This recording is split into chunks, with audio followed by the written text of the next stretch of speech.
शशिपुर पहाड़ों में बसा एक छोटा सा गांव था।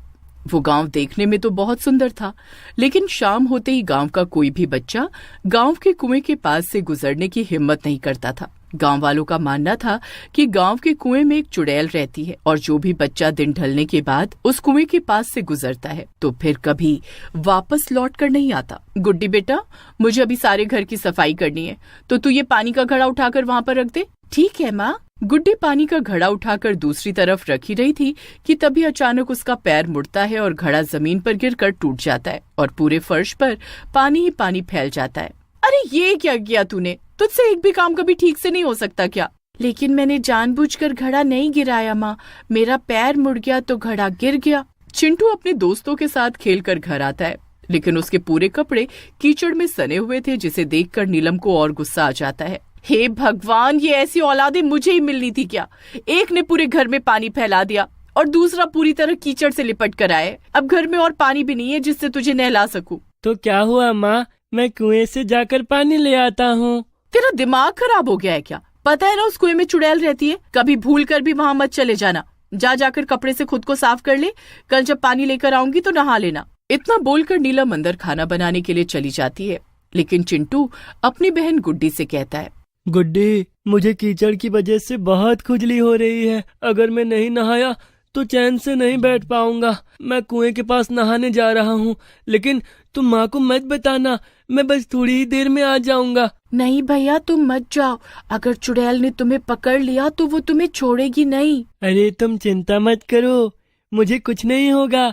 बस माँ को पता मत लगने देना कि मैं वहाँ पर गया हूँ। चिंटू एक झोले में अपना तौलिया और कपड़े लेकर कुएं की तरफ चला जाता है। वो कुएं से पानी खींचता है और नहाने लगता है। तभी उसे कुएं से किसी के हंसने की आवाज आती है। आज कितने समय बाद यहाँ कोई आया है। मैं यहाँ पर अकेली रहती रहती बहुत बोर हो गई हूँ। अच्छा हुआ जो तुम आ गए, वरना शाम ढलने पर यहाँ कोई नहीं आता। कौन है यहाँ? अरे डरो मत बेटा, मैं तुम्हें कोई नुकसान नहीं पहुँचाऊंगी। मैं तो तुम्हारी प्यारी चुड़ैल आंटी हूँ। पता नहीं लोग मुझसे इतना क्यों डरते हैं। मैं तो बस बच्चों के साथ खेलना चाहती हूँ। आओ, तुम भी मेरे पास आओ।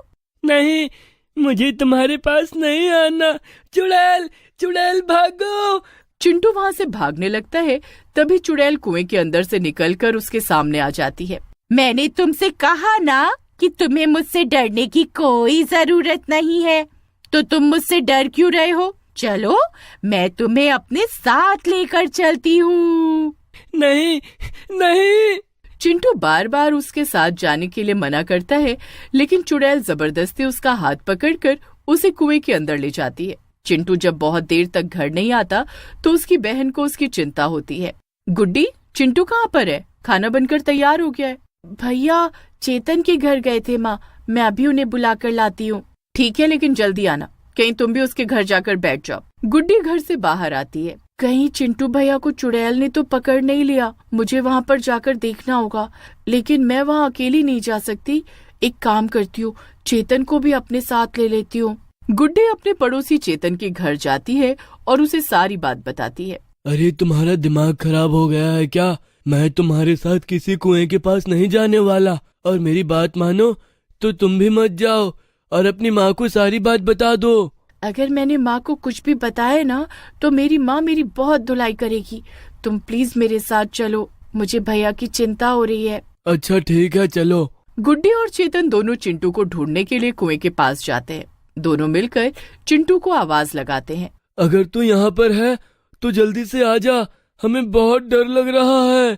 उन दोनों की आवाज कुएं के अंदर बैठी चुड़ैल सुन लेती है। लगता है तुम्हारे दोस्त तुम्हें ढूंढते ढूंढते यहाँ तक आ पहुँचे हैं। अच्छा है, अब मुझे 2 बच्चे और मिल जाएंगे। तुम चिंता मत करो, मैं उन्हें भी यहाँ पर लेकर आती हूँ।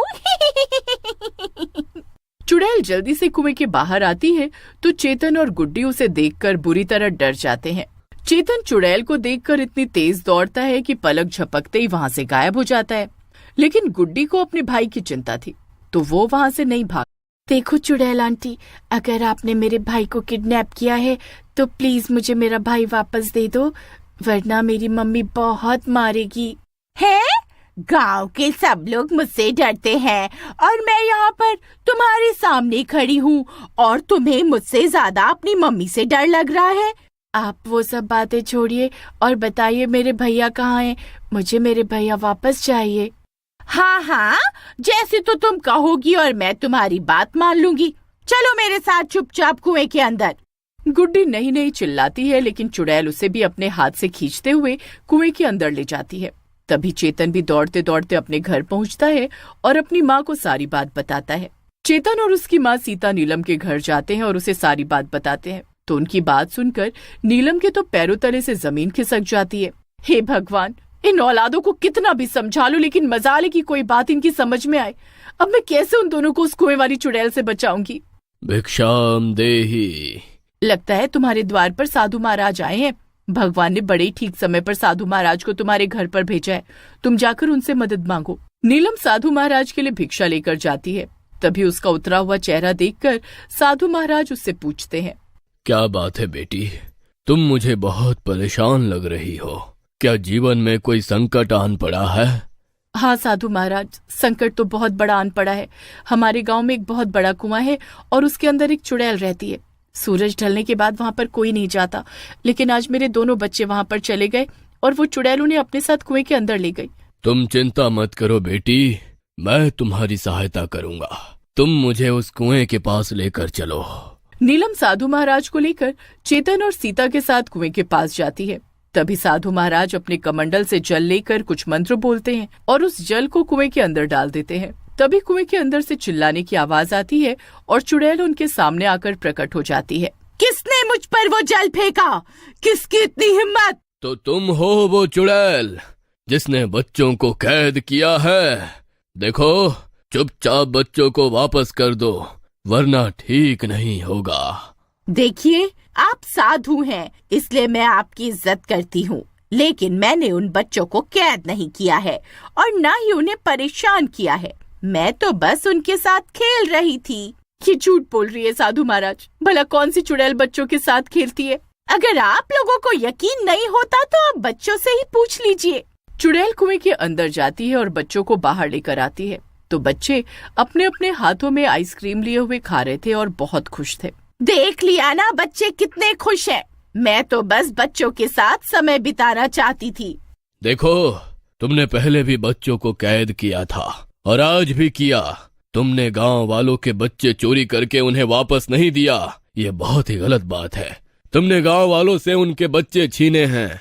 उन्हें उनके बच्चे वापस करो। और तुम एक चुड़ैल हो तो तुम बच्चों के साथ कैसे खेल सकती हो? साधु महाराज की बात सुनकर चुड़ैल की आंखों में आंसू आ जाते हैं। हाँ, मैं एक चुड़ैल हूँ, लेकिन क्या मेरे अंदर ममता नहीं? क्या मैं बच्चों के साथ नहीं खेल सकती? मैं पहले इसी गांव में रहती थी, लेकिन मेरी कोई संतान नहीं थी। लेकिन मैं गांव के सभी बच्चों को अपने बच्चों की तरह ही प्यार करती थी। उन्हें अपने हाथों से खाना बनाकर खिलाती थी। लेकिन गांव की सब औरतें मुझे बांझ के ताने देने लगी और बच्चों का मेरे साथ खेलना भी बंद करवा दिया। मैं बहुत अकेली पड़ गई और बांझ के ताने सुन सुनकर एक दिन मैंने इस कुएं में कूदकर अपनी जान दे दी।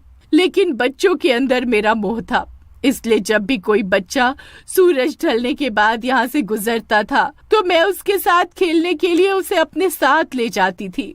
लेकिन मैंने कभी किसी बच्चे को कोई नुकसान नहीं पहुँचाया। मैं तो बस उन्हें प्यार करना चाहती थी। मैं तुम्हारी पीड़ा को समझता हूँ, लेकिन तुम जो कर रही हो वो गलत है। गांव वालों ने तुम्हारे साथ गलत किया, लेकिन अब तुम किसी के बच्चे को अपने मोह के लिए अपने साथ नहीं रख सकती। ऐसा करके तुम एक बच्चे को उसकी माँ से जुदा कर रही हो। क्या तुम चाहती हो कि कोई माँ अपने बच्चों से जुदाई का दुख सहे?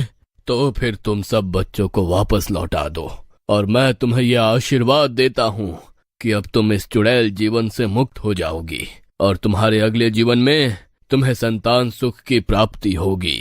साधु महाराज की बात सुनकर चुड़ैल की आंखों में खुशी के आंसू आ जाते हैं। वो सभी बच्चों को उनके माता पिता को वापस लौटा देती है और उसी वक्त धुआं बनकर वहां से हमेशा के लिए मुक्त हो जाती है।